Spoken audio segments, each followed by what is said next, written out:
Hi friends, welcome to our channel. ఈరోజు వీడియోలో నేను స్టిచ్ చేసిన బేబీ ఫ్రాక్స్ చూపిస్తున్నాను. ఇవి వచ్చేసి కాటన్ ఫ్రాక్స్ అనమాట. ఈ సమ్మర్కి చాలా బాగుంటాయి. మీ ఇంట్లో చిన్నపిల్లలు కనుక్కున్నట్లయితే తప్పకుండా ట్రై చేయండి ఇలా స్టిచ్ చేయించుకునేదానికి.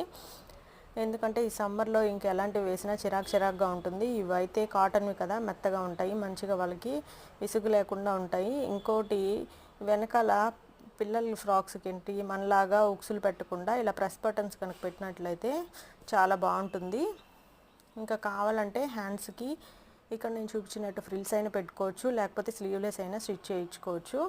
ఇవి ఒక బ్లౌజ్ బిట్ తోటి ఒక ఫ్రాక్ అయిపోతుంది. మనకి 2 years పిల్లల వరకు ఈ ఫ్రాక్స్ అనేవి ఈ బ్లౌజ్ బిట్ 80 centimeters సరిపోతాయి అన్నమాట. కాబట్టి మీరు ట్రై చేయండి. ఈ సమ్మర్ 4 నెలలు ఖచ్చితంగా వస్తాయి ఈ ఫ్రాక్స్ అయితే. ఆ తర్వాత ఎలాగో అవసరం లేదు కాబట్టి వీటికి లైనింగ్ లేకుండా కుట్టించేసేసుకుంటే సరిపోతుంది. ఓకే ఫ్రెండ్స్, వీడియో నచ్చితే లైక్ చేయండి, షేర్ చేయండి, సబ్స్క్రైబ్ చేయండి.